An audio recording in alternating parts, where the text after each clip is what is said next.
Special thanks to the media and big welcome to the ambassadors of Pinkathon who are here. Great to see all of you and congratulations for all the wonderful work you're doing, and a big thank you to the panelists, our wonderful panelists here today who are going to talk about their journeys into fitness and in health. And first, before everything else, I'd like to thank the Green Park Hotel for their hospitality and present a small token of our appreciation to Jasbir Roy, Director of Sales, Green Park. Hi Jasbir. A big thank you. Big. So, of course, the Pinkathon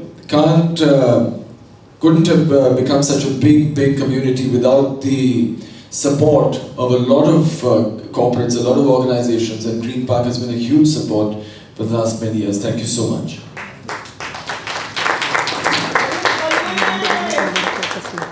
Okay. So this is the 6th edition of the Pinkathon in Chennai.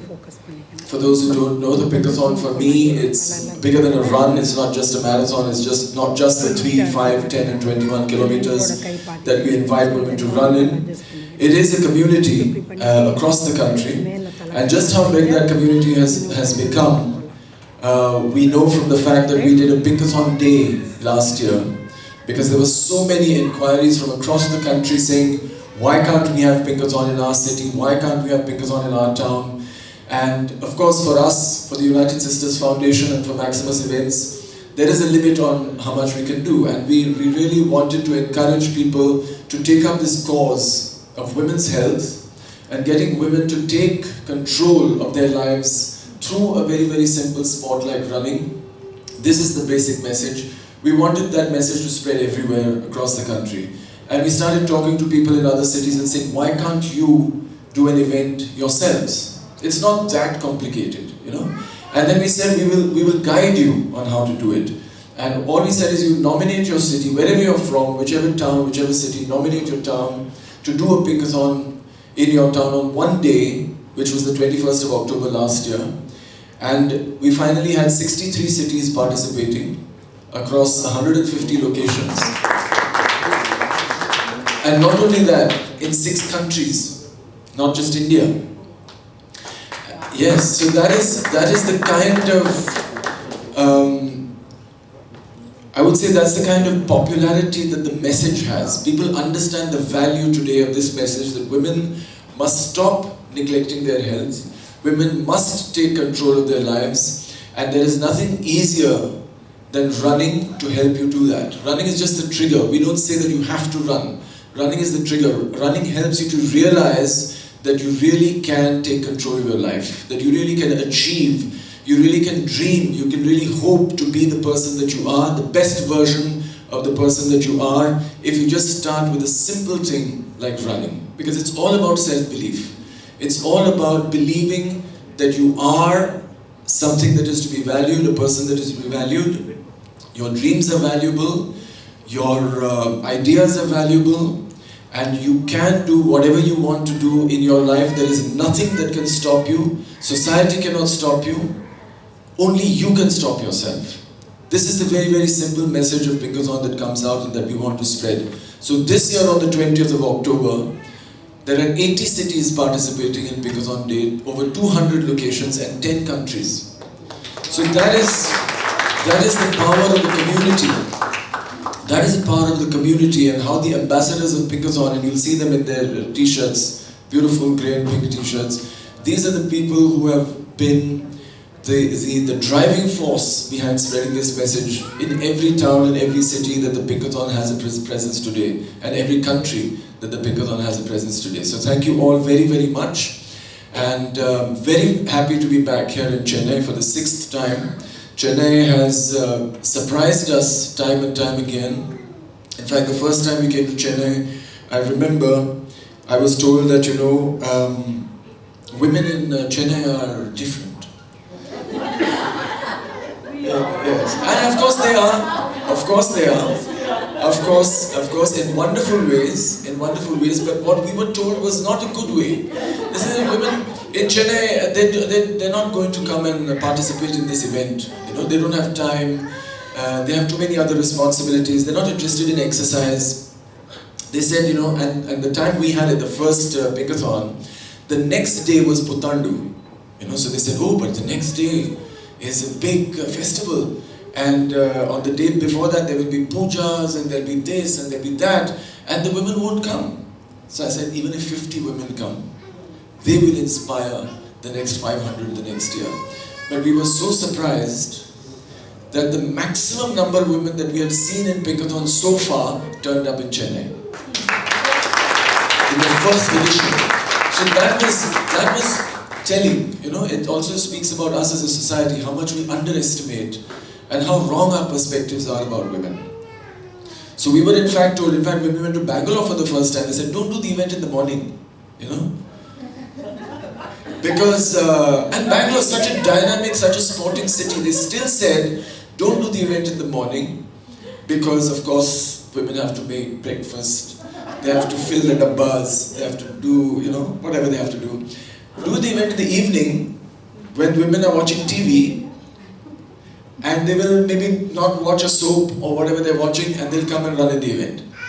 So I said, you know, it's ridiculous. This is the kind of view we have about what women do and what women believe and what women want, which is ridiculous. So of course the Pickathon has taught us a lot, especially me, about women, about our society, about relationships, about what is stopping us, how to achieve goals, and so many things, just through observing the women who run in Pickathon. And we've created so many events around Pickathon. Like I tell you, it's about self-belief. We have an event called the Spirit of Pickathon, which is a run between two cities, 150 kilometer run between two cities. And in Chennai, we do the event between Pondicherry and Chennai. You know, and so for women who start with the Pickathon with 5 kilometers or 3 kilometers and say that, oh, maybe I can do 3, let me start with 3. And then they say, oh, 3 was nothing, let me do 5. And then they say, oh, 5 was nothing, let me do 10. Oh, 10 was also easy, I'll do 21. Then what do we do after 21? Then we say, okay, run from Pondicherry. And the women are running from Pondicherry. Last year, so we do the Spirit of Pickathon across all 8 cities in India. And last year we had our first visually impaired girl who ran from Pondicherry to Chennai. And she's sitting here in the panel, India. She ran 150 kilometers. Fantastic. Thank you for coming. And so that just goes to show us that there is no obstacle that is big enough, or that I would say that is bigger than us. And that is what the Pickathon is trying to spread awareness about. That is what the women of Pickathon, now each one of them who runs has become an ambassador of health. Each one of them, because they've suddenly begun to believe in who they are and what they can do, they have begun to spread that message by example. You know, it's not enough to tell people, do this, this is good for you, that is good for you. You have to show them. And when you show people what is possible, they will follow. And that is how the Pickathon has grown into such a huge community. And this panel that we have here today is of course full of very, very inspiring women. And I really thank you so much for taking out your time and coming here today. And we'll now call, who should we call to speak first? Who? She's very famous and much loved. A celebrity host. She has a new show called Nanum Fit Da. Nanum Fit Da. I too am fit on Sun Life channel. So thank you very much for coming, and just we'd like you to know your journey and how did you start this channel? What made you think that it's necessary to have this, and how people are going to benefit by it? A show such as this? Yes, and how you are so fit. Oh, and that's perfect. My crew is right there. That's Nandini. Hi. Nice. Nandini, hi. We were just talking about Nanum Fitta. You missed Milind Soman saying Nanum Fitta. Nanum Fitta. There we go. I've always played sports, right from when I was a kid. My mother would put on these shoes for me, sneakers, and send me out to play. I can stand with you. Standing is good. Burns calories, great for my glutes. So, she'd put the shoes on my feet and send me off to play. And I would go down, take the shoes off, run barefoot throughout the streets of Triplicane day in and day out, in the sun, in the rain, don't care, play with the boys. I was the only girl and I have to be better than them all. And that was the start of my fitness journey. I enjoy my body. I enjoy the freedom that being fit gives me. And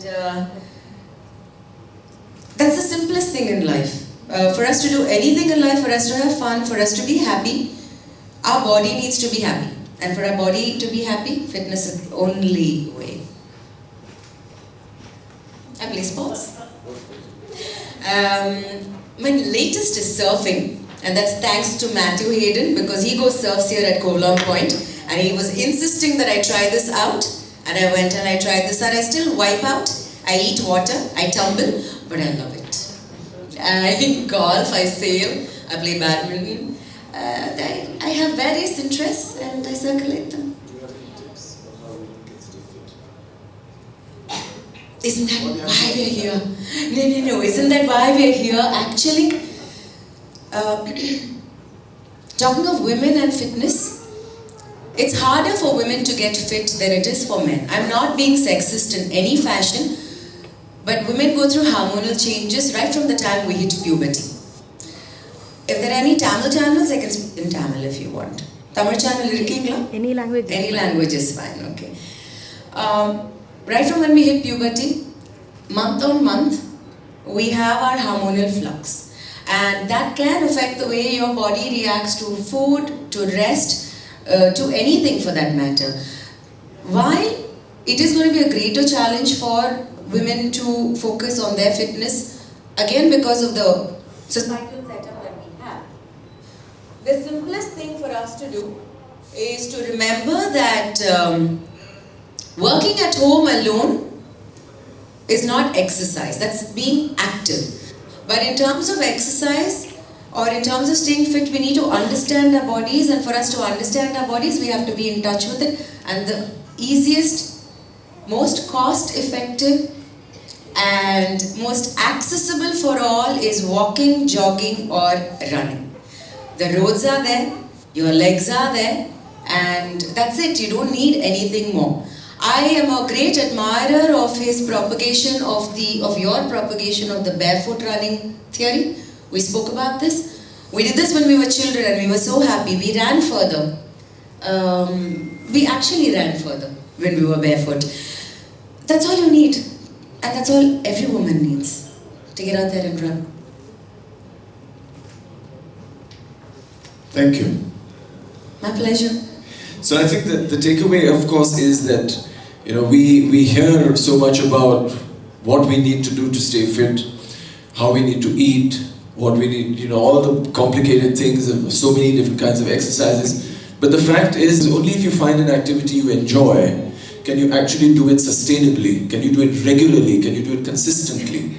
And if you take running, for example, it's not important how far you run.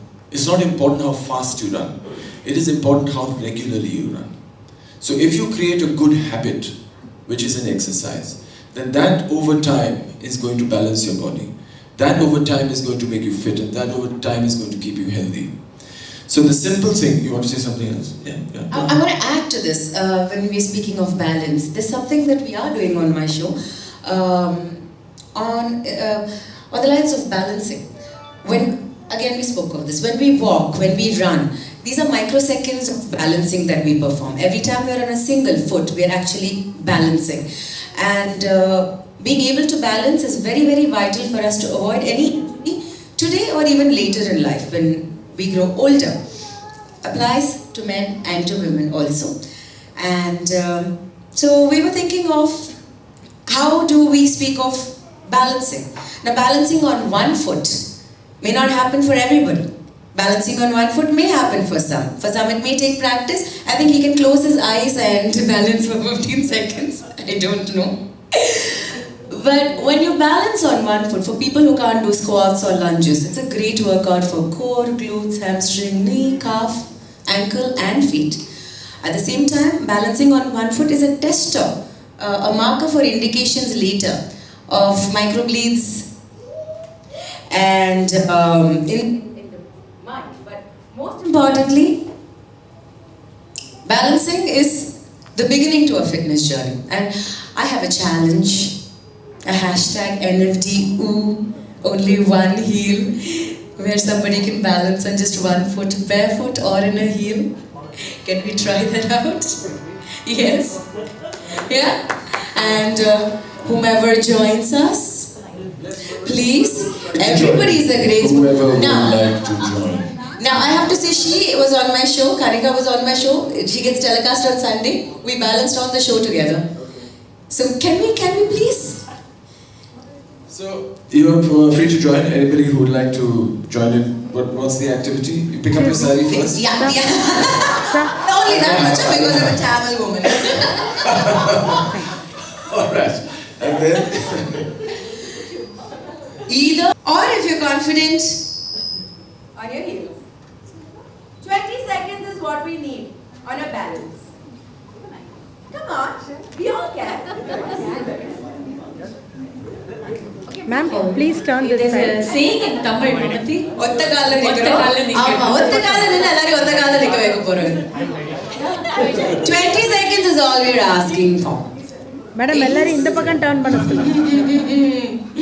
The world record for standing on the left leg is 1 hour, 2 minutes and 15 seconds. Yes, we all can, I think. We good? I did 20. I did 20. You did 20? You are a rock star. Thank you. Oh, and on heels. Oh, awesome. Yes. Yes, I think we've touched our 20, and thank you so much everybody here at Pinkathons. Thank you. Very nice. Thank you. Thank you. Thank you, Mamati. I hope I didn't detract from your... No. Founder of Shredify Me, which is an Instagram blog on fitness, nutrition, and motivational content. ஒரு நிமிஷம் focus So if you'd like to share with us your journey, we'll be very happy to hear how you came to do all these things. பேசும்போது